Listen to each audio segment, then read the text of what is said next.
coming up in this episode. By raping these Muslims, they had this idea in mind that we are purifying the bloodline. We are instilling our Serb blood into these fake Turks, these Bosniaks that are remains from the occupation of the Ottomans.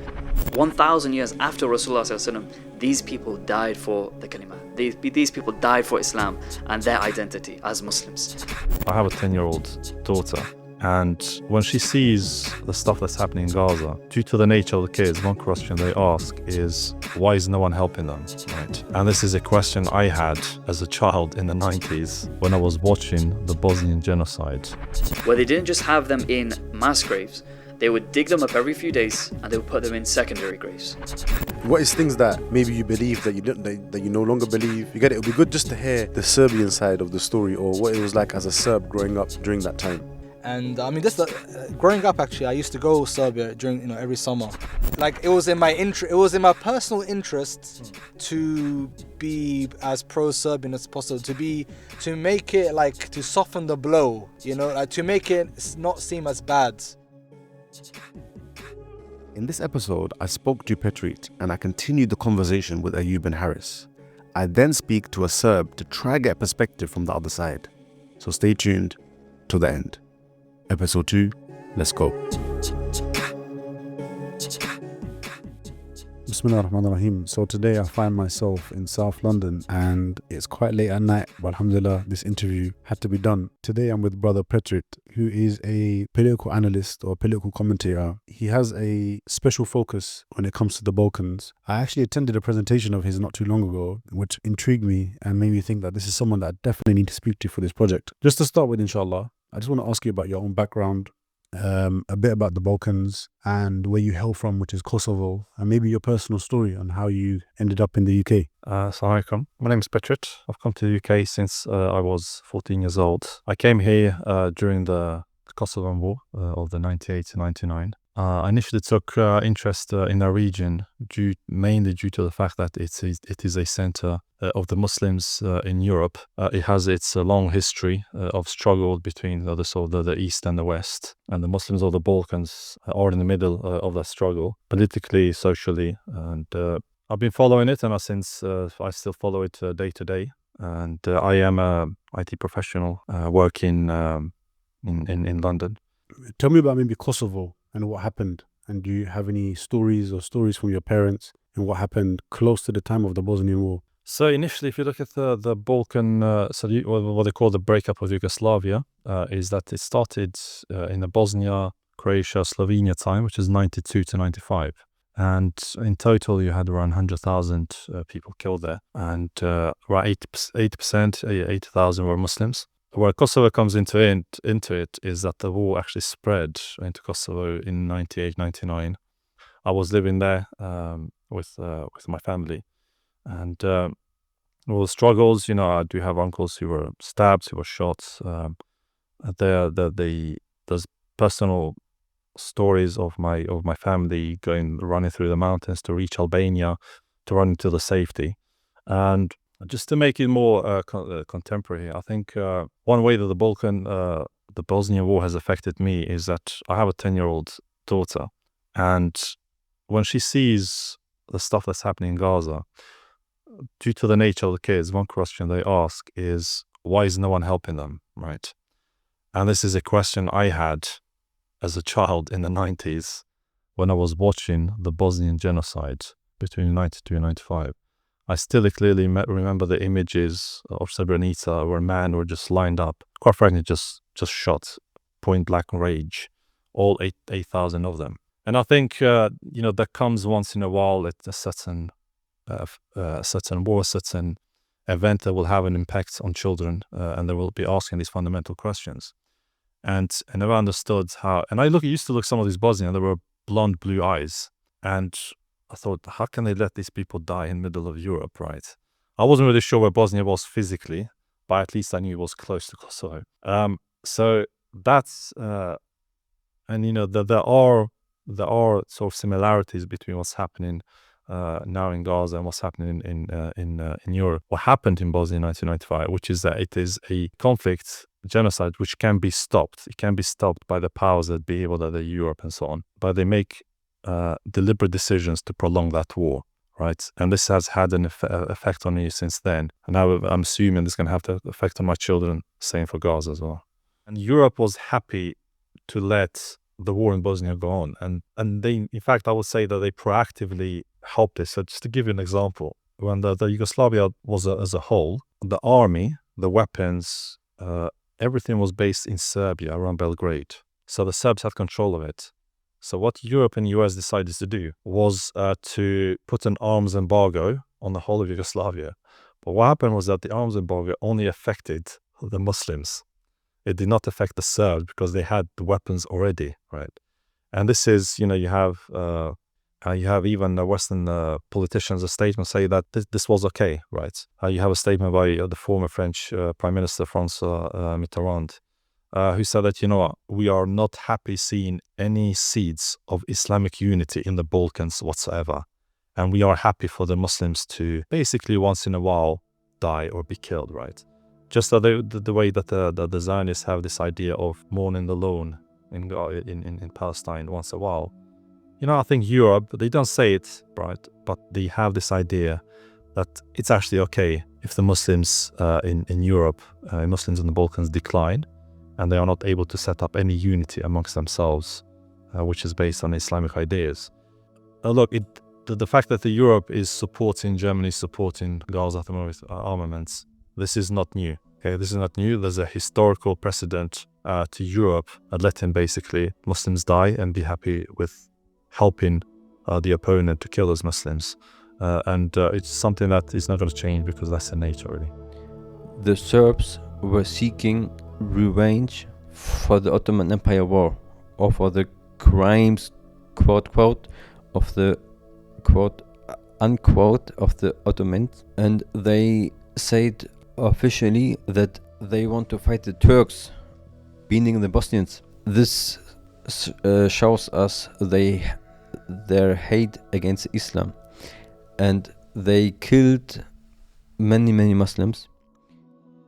I want to just pause it there for a moment and give another shout out to my good friend Ilyas Mayo, who provided me with vocal only backing tracks throughout the whole of this production. Make sure you check out his library at vocaltunes.com. That's tunes with a Z. And Serbs didn't just live in Serbia, they lived in Bosnia. Bosnia is actually 30% Serb. Croatia has a large proportion of Serbs living in Croatia. So this man, Slobodan Milosevic, wants to re-establish this Serb kingdom that preceded the Ottomans. And he wants to carve for himself this greater Serbian state out of the dying Yugoslavia. He wages a war against Croatia because they want to leave Yugoslavia. He doesn't want them to leave. Why do you think he doesn't want them to leave? So they can take the representation of the three major states. Exactly, so they can take the Serbs living in those regions and bring them under this massive, great Serbian state. So he wages a war against Croatia in 1991, Slovenia also, and even Kosovo in 1989, a couple of years before, he brings it under Serb control, de facto control. And so these nations, fortunately for them, they were actually able to repel the Serb invasions. And so Slobodan Milosevic had failed all of his attempts of creating this greater Serbian state.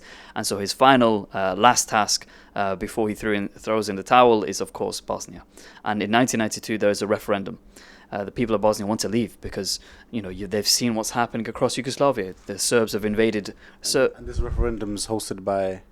So it's hosted by the president, and the first president of Bosnia was actually a Muslim. His name was Alija Izetbegovic. So he was really Muslim-inspired.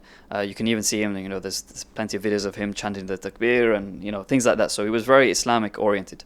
And so he declares that even though he's a Muslim, it's important for the people of Bosnia, even though Bosnia is mixed of Croats, Serbs and Muslims, it is important that we leave Yugoslavia, because if we're in Yugoslavia, as Muslims especially, we're going to become second-class citizens. And we don't want that. We want to be our own people protected. We don't want to have another war waged against us.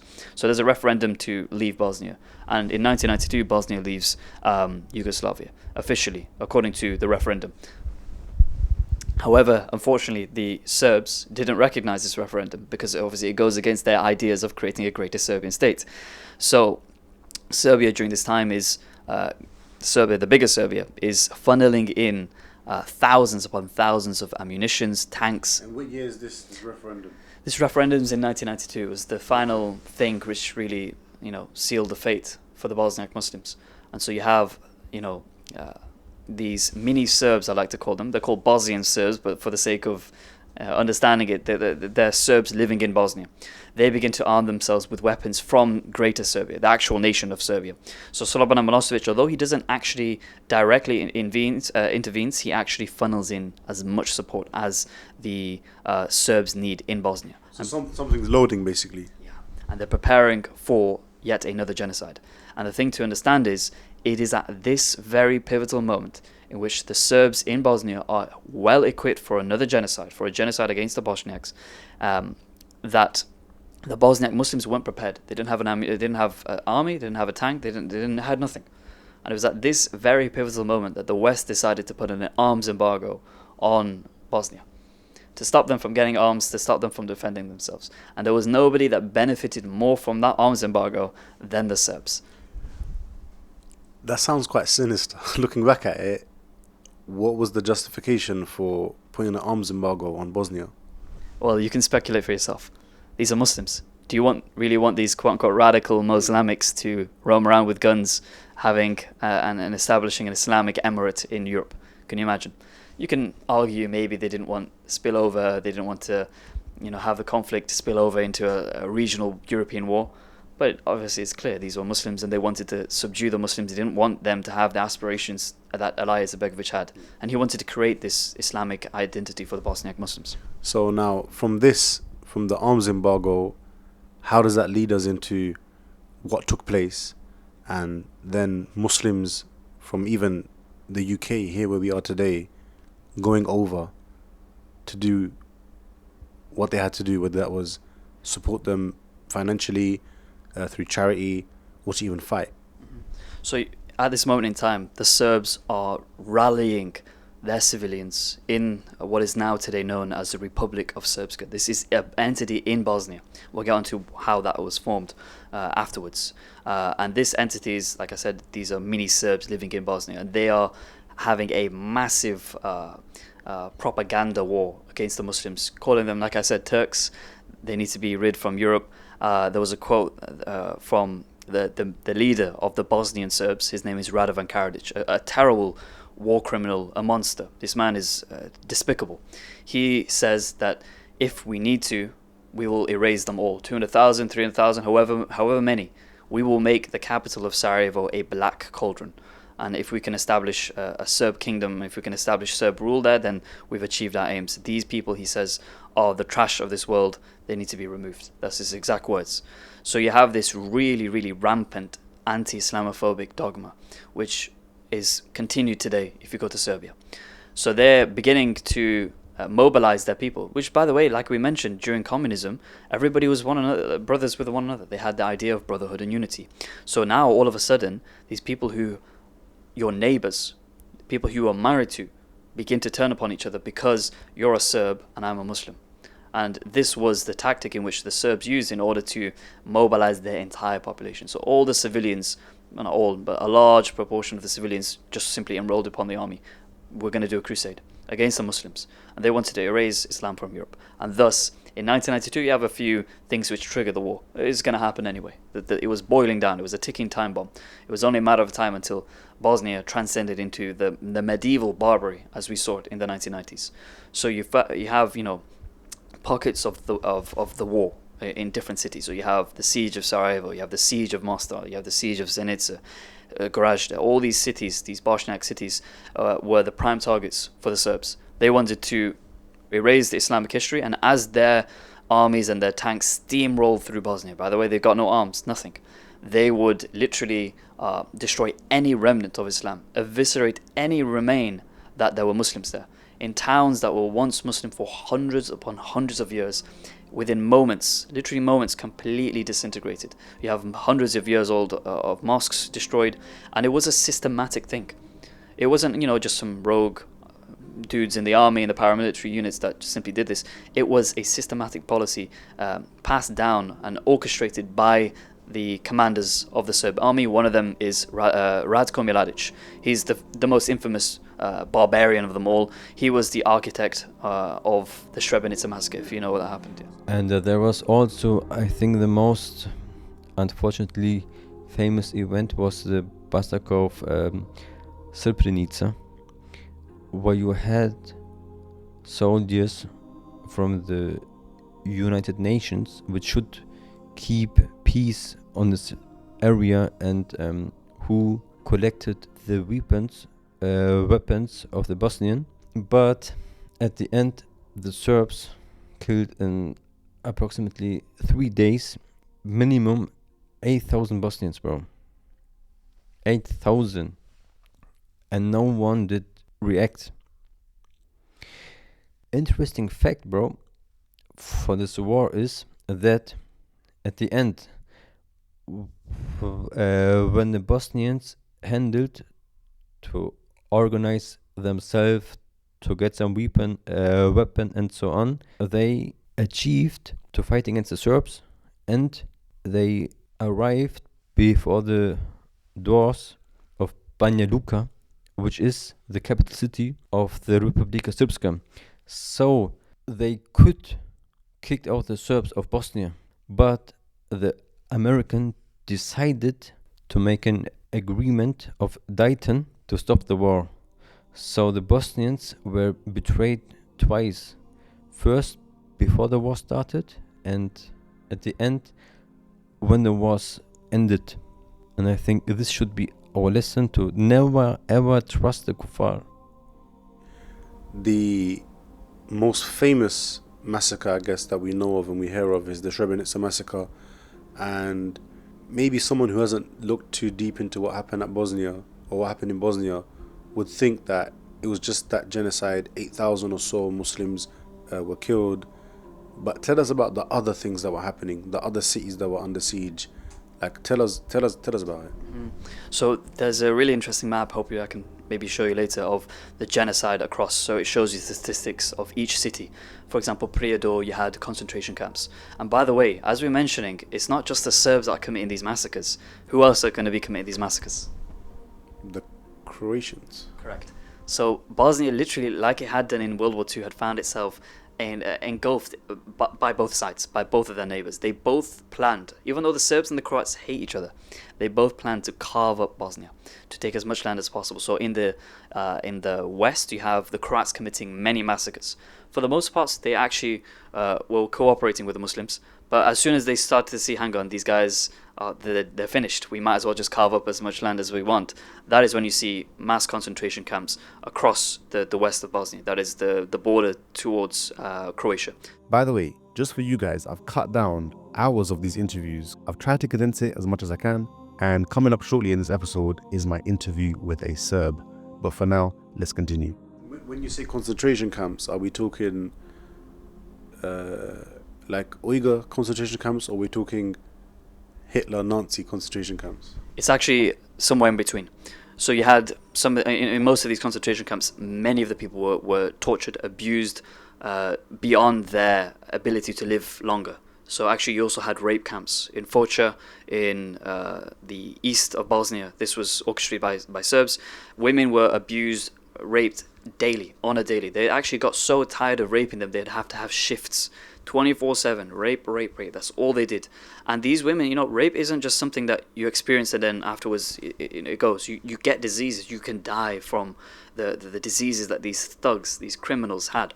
So you have women now jumping and killing themselves because they simply cannot live with the trauma of being raped. So although we like to talk about the suffering of the Muslim boys and men, the women also faced the worst of this genocide. And you have to remember, by raping these Muslims, they had this idea in mind that we are purifying the bloodline. We are instilling our Serb blood into these fake Turks, these Bosniaks that are remains from the occupation of the Ottomans. And this is how we're going to change and completely eradicate a race. And this is why I really encourage everybody to go to Bosnia, because you have all of these ideas, all of this. The attempt was real. It was so close to being what is Spain today. No Muslims. Bosnia was that close. And to go there today and to see the minara and to hear the adhan, to hear and see the women in hijab and practicing, that is something which is is so important, especially with Palestine. If we see what's happening in Palestine is if we have this defeatist mind point that it's never going to be liberated, look at Bosnia. Bosnia was on the cusps of death, of extinction. So as we mentioned, we have one of the main bloodbaths was in Sarajevo. The longest siege. Sarajevo is the capital city of Bosnia. We have the longest siege in modern history in Sarajevo. For 4 brutally painful long years, Sarajevo was under siege. Exactly, almost it was a playbook of what the Israelis are doing today in Gaza. No water in the city. The Serbs surrounded the entirety of the city. They installed artillery. And how comes they couldn't siege it? How comes they couldn't take? Because they didn't give up. The Bosniaks never gave up. They knew that we are Muslims, and there's a famous song, nasheed, wartime nasheed, and it says, "Ima Bosnia, ima Muslimane." There will be a Bosnia, there will be Muslims. We, for as long, Allahu, I can't remember the Bosnian, but it says, for as long as we have Allah, there will be Bosnia, there will be Muslims. The nasheed is really beautiful. It starts off saying, these Serbs say that there's no Muslims in Europe. They say that we are Turks, we are blah, blah, blah, but there will be Muslims. There will be Bosnia. And today, when you go there, you see that. And that nasheed really comes to life when you see the spirit of the Bosniaks still today. So we mentioned the siege of Sarajevo, and it was bombed for 4 years. No water, nothing. So these are very, very, very, very special people. Absolutely. To imagine that on the Day of Judgment, they'll be raised amongst the Shuhada of Badr, the Shuhada of Uhud.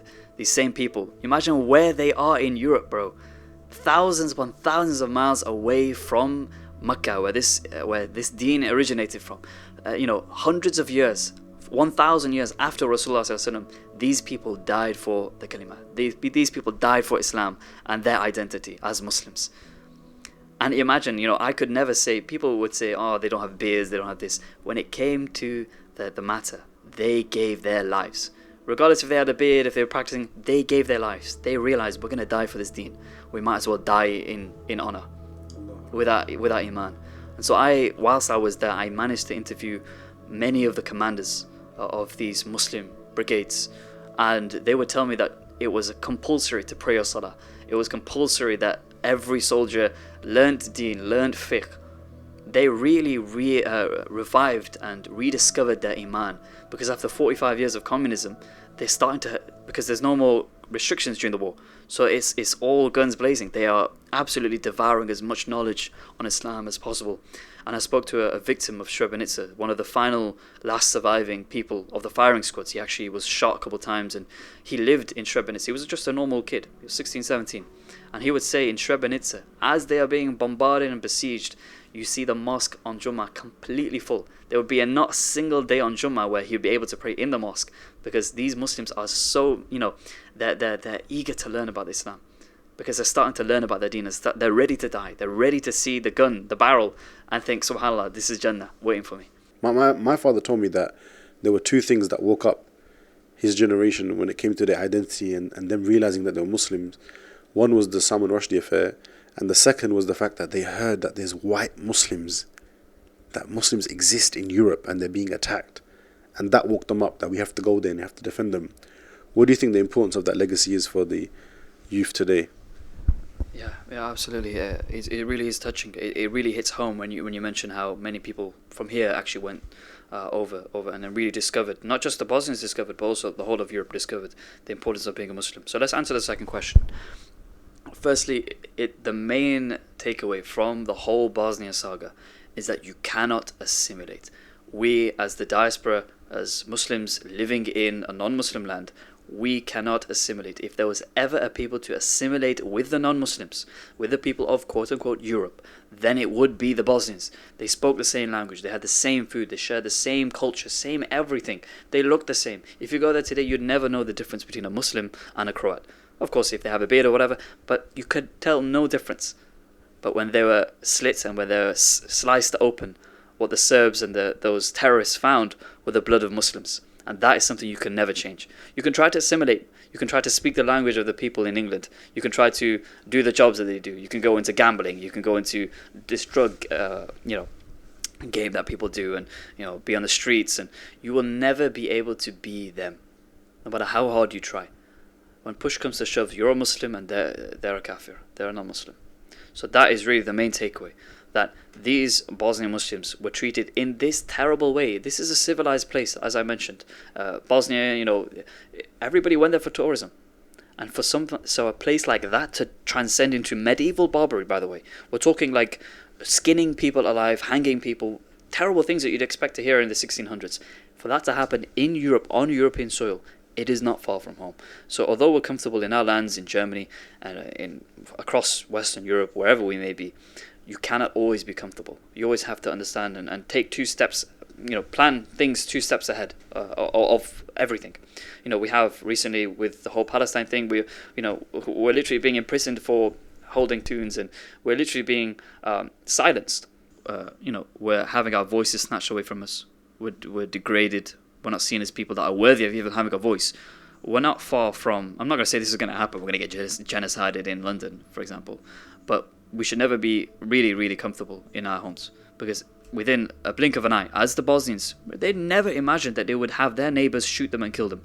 I know somebody that personally messaged me and they said that their dad was shot and killed, and he was there, left, as the sun was dazzling, his body was rotting, he was still alive. People would walk past him. Muslims, Christians, everybody would walk past him. They simply had nothing to do, and they were the neighbours that killed him. So they could never imagine that this was going to happen. Imagine how we must feel living in our homes. We should never, obviously I'm not going to scare you, but really, really question who you are, your identity, as these same European Muslims. They could easily just assimilate. They could easily hang on, well, I'm not a Muslim, but they didn't. They decided to stand put. They decided to fight till the last breath. And that is a lesson for all of us, that no matter how and what we are, what we do, what our profession, where we live, we are Muslim at the end of the day, and that is our identity, and that is what we will always resort back to. That is our default position. So the first lesson is a lesson which is back in the history when the Ottomans opened the Balkan. The Ottomans just opened the Balkan by military, and they didn't spread the Islam well. So now and back in history, you had always a lack of knowledge amongst the Balkans. The second point is that the Balkans, or that the Ummah needs to know that countries in the West doesn't want your best, definitely. And the third point is that there are some Muslims or some brothers and sisters saying about the Balkans that they are not so practicing Islam, but they don't know that the Balkans has not a problem in fiqh. They have a problem in, or they have the test in Aqidah. It's not a question, do you pray? It's a question, are you still a Muslim? And the reason for that is we don't have a state, an Islamic state.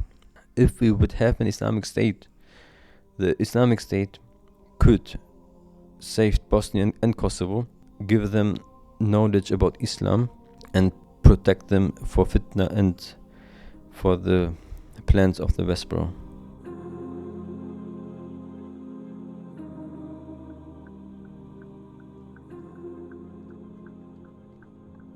Okay, so Assalamu alaikum wa rahmatullah. Today is a new day.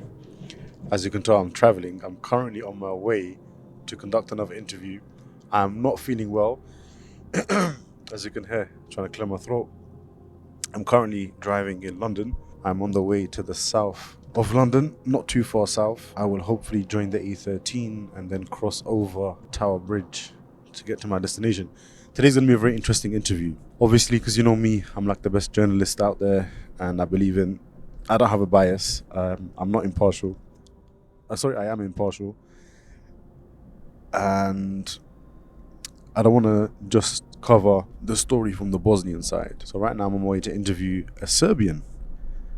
I'm on the way to interview a Serb, rather, should I say. And yeah, I want to know what was his perspective. He wasn't that old during the Bosnian War, but I'm sure he grew up as a kid around that time. It'd be interesting to get his perspective. What was his family saying? What was the kind of culture that he grew up in relation to Bosnia? It's good to hear another perspective, and yeah, let's see how it goes, inshallah. So next time you hear me, we will begin the interview. tea, man. Yeah. But this is bro. clearly not Serbian, is it? No, this is jasmine green tea. Like this is just tea in it. That's I will nice. put this. Where should I put this? Anyway. Okay, so Assalamu alaikum. Today I'm here with the person that I just mentioned that I'm going to be speaking with. It's a friend of mine, the only friend of mine who's from Serbia. I don't think as a Muslim, it's quite common to see or to befriend Serbs or to even generally see them around London. I don't think they're a big population. There's a community about. Okay. Yeah. I thought, like, what are the things that Serbs will say about Muslims? What Serbs say about Muslims or Islam in general, like barbaric, like the usual Oriental stuff. But I think when it comes to Serbs, it's more acute. So usually, when it comes to Muslims, it is usually specifically Turks. That's where most of the gripe is. They used to take our kids and force convert them, and then they'll send them back to the village that they kidnapped from and burn it down. Force them to Islam. Yeah. So they kidnap them when they're young, indoctrinate them, and then send them back to the village that they came from, and they'll burn the village down. So that kind of stuff. So this is the opposite accusation of what? No, it's the same accusation that people say about us today. Of sorts. How do you mean? Like we like, there's loads of young people becoming Muslim, and parents will be like, my son became a Muslim and my daughter became a Muslim in the Western world. Yeah. Because they befriended a Muslim and they took him and they indoctrinated him. And then they're gonna get like some terrorist attack back home or something. So what did that actually happen?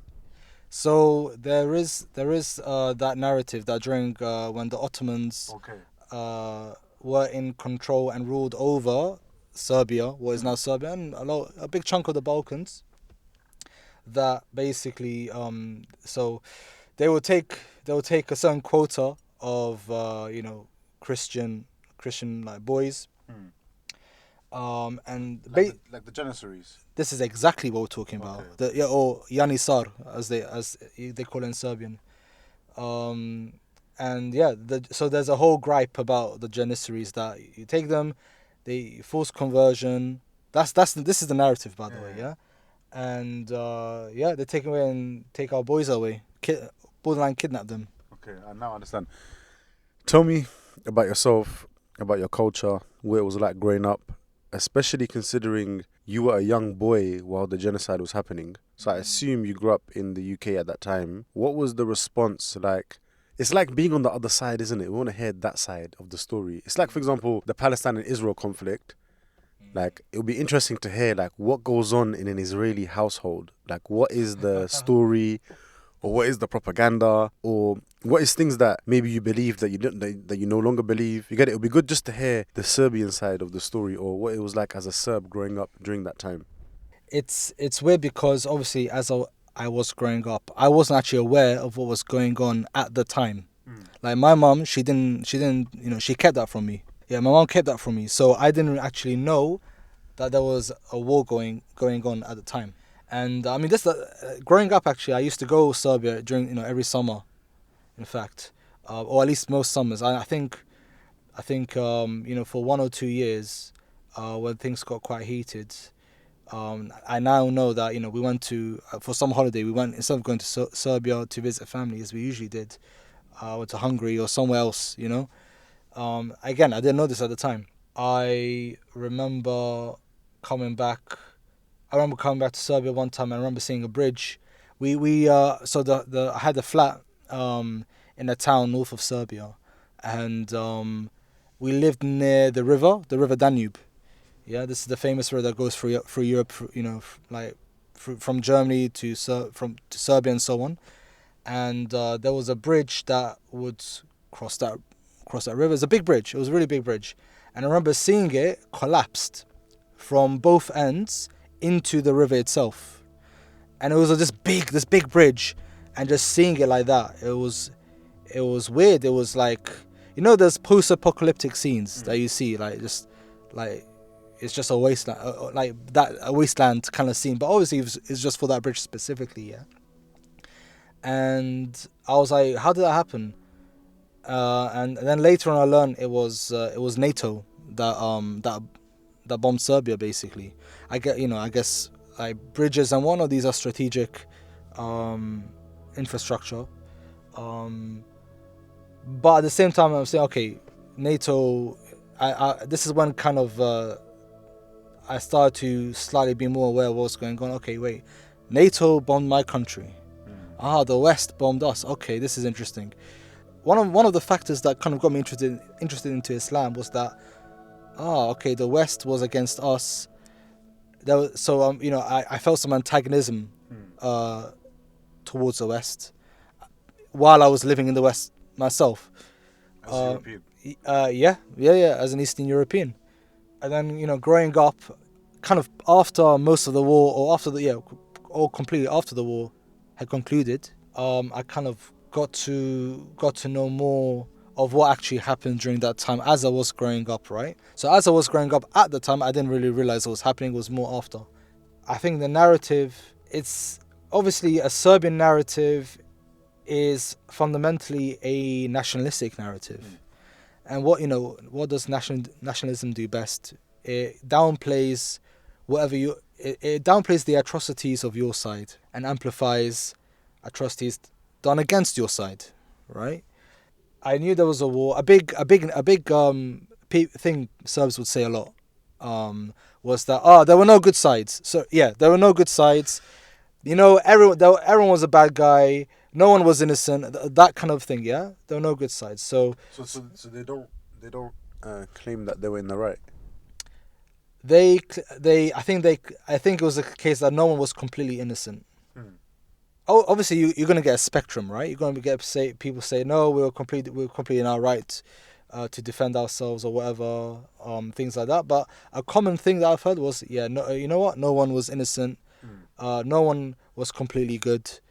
In a way to kind of, I guess, whitewash anything that the Serbian side has done, right? So that was one big thing, and that's something that I think that's something I believed in at the time.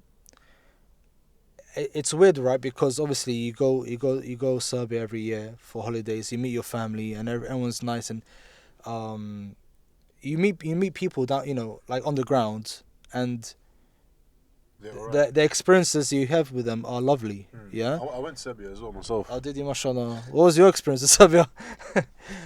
I don't know. I was very wary. Yeah, of course. And my dad told me be careful when you're there. Yeah. To be fair, I don't think it matters for you that much because you're brown. And then I saw something. I saw like a very strange scene. So in the hotel that I was staying at, there was like a bar, pub, restaurant thing downstairs. Yeah. And as I walked past it, I saw a family there, like all like white people. Okay. I assumed they were Serb. Okay. And they all had alcohol at the table when they were eating food. Yeah. But then there was a woman in hijab and abaya sitting with them. Like she's part of the family, but like, I don't know. I didn't know what to make of it. I was so confused at the time. Yeah. Islam in the Balkans is a bit mad sometimes. I mean, listen, all those decades of communism, yeah, they did a number on Muslims. They really battered down Islam in the region. So this is the thing. Like even after I converted, my mum was like, you should be like the Muslims that she was used to maybe are ones that were not as practicing. The women, a lot of women did not wear the hijab. A lot of Muslims drank. A lot of Muslims, Are we talking about Serbian Muslims or Bosnians and Serbs? I guess mainly it's Bosnian Muslims. Yeah. I think alhamdulillah, there has been a change since the war that there are more practicing brothers, but it's still a big thing, and it was a bigger thing. If I'm looking at it from a historical perspective, the Ottoman Empire took over those areas. I'm not here to justify what they've done, the good and the bad and whatnot. Obviously, clearly, this is in the decline period. The Ottomans, they were just waging jihad in Europe, basically. And some people they looked after, some people they didn't take it too well. And strangely enough, that area, specifically Bosnia, they decided to stick with their religion. Whereas maybe you could argue that Albania had a harsh communist rule and other places it wasn't as strong. Even parts of Serbia was under the Ottomans. I remember going there, Belgrade. Yes. You had like the Ottoman line, and I know that we spoke about there was like everyone's innocent, that kind of view. Was there a view of that you ever came across that we were in the right and we rightfully did what we had to do. Was there any justification for genocide that took place? Like, what do people say about the massacres that happened? Yeah, one thing I heard was because I think it got categorized. Like for example, what happened at Srebrenica? That was an act of genocide, right? And you have, Serbian apologists will say no, it wasn't. It was a massacre. Okay, yes, but it wasn't a genocidal act. I.e., you're trying to make it like an exception rather than the rule, basically. Yeah. So it's really damage control, essentially. What was your views before you became Muslim? Did they change in terms of your view on Bosnian people, or you didn't really care? So the thing is, I don't think I ever hate, like, I wasn't against Bosnian people.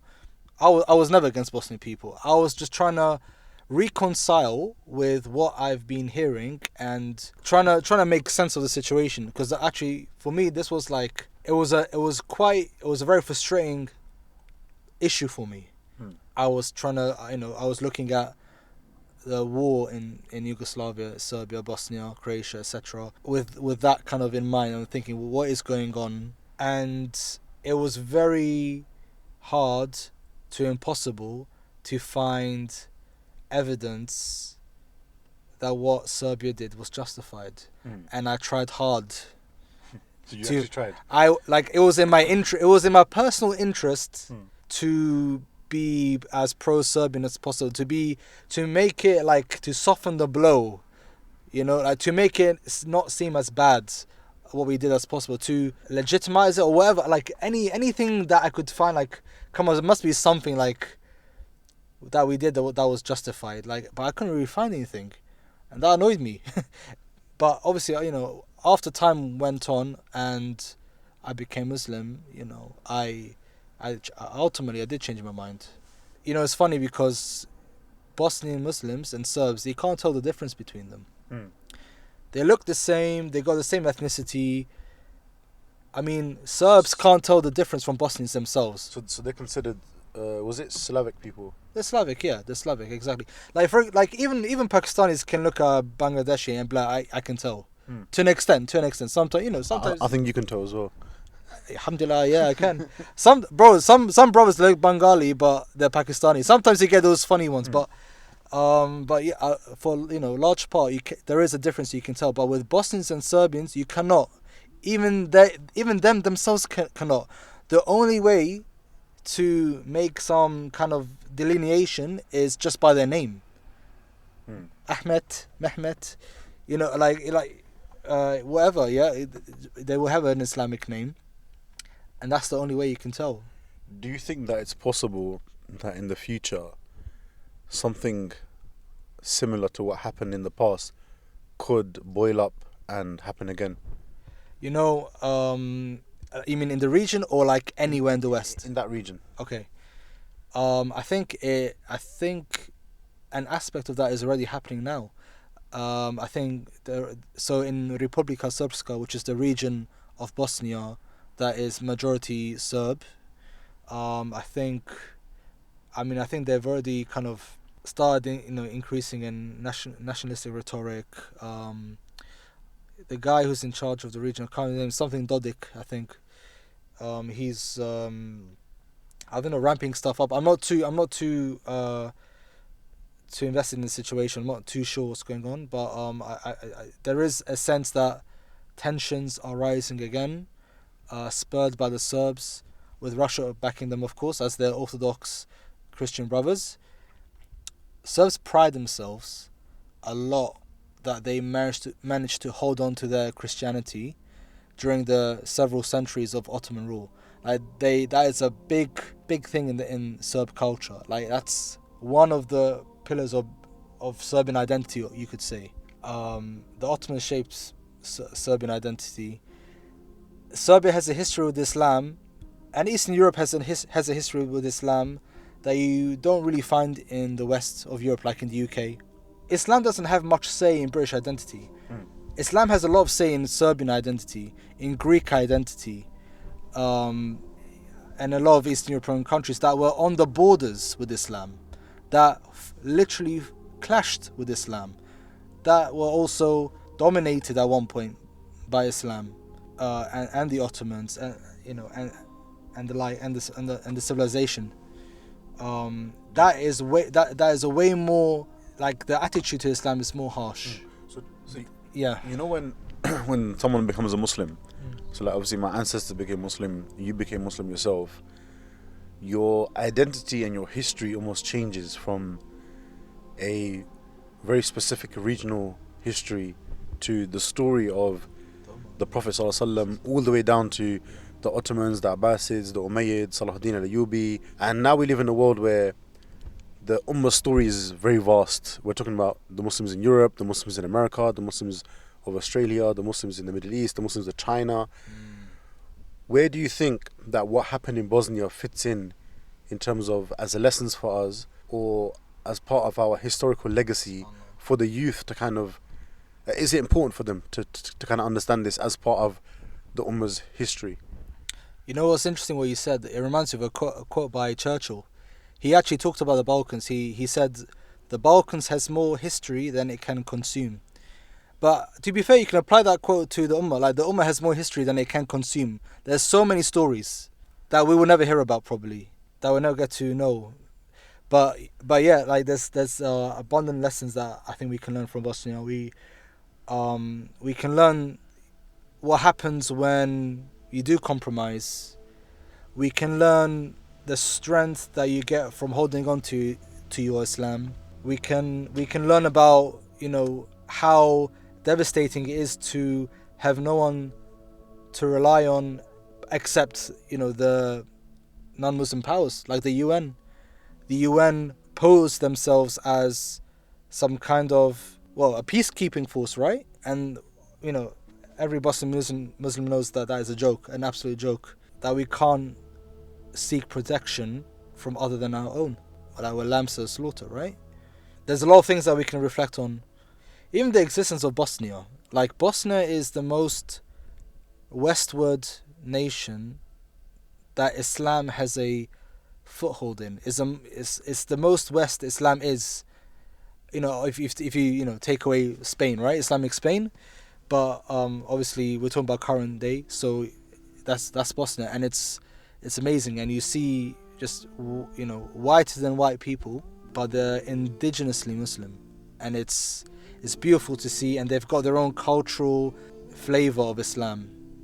Yeah, that is Bosnian, right? And it makes you realize how varied and how multicultural Islam can be, and how varied it can be. So yeah, there's a lot of things to take from the example of Bosnia. I hope you enjoyed that episode, and I thank you for staying tuned so far. Next up, I want to explore the UK Muslim experience. How did the news of the war reach the UK in the 90s? I also want to take you on a journey of some of those Muslims from the UK who went to the war and participated themselves. Until then, see you in the next episode. Assalamu alaikum wa rahmatullah.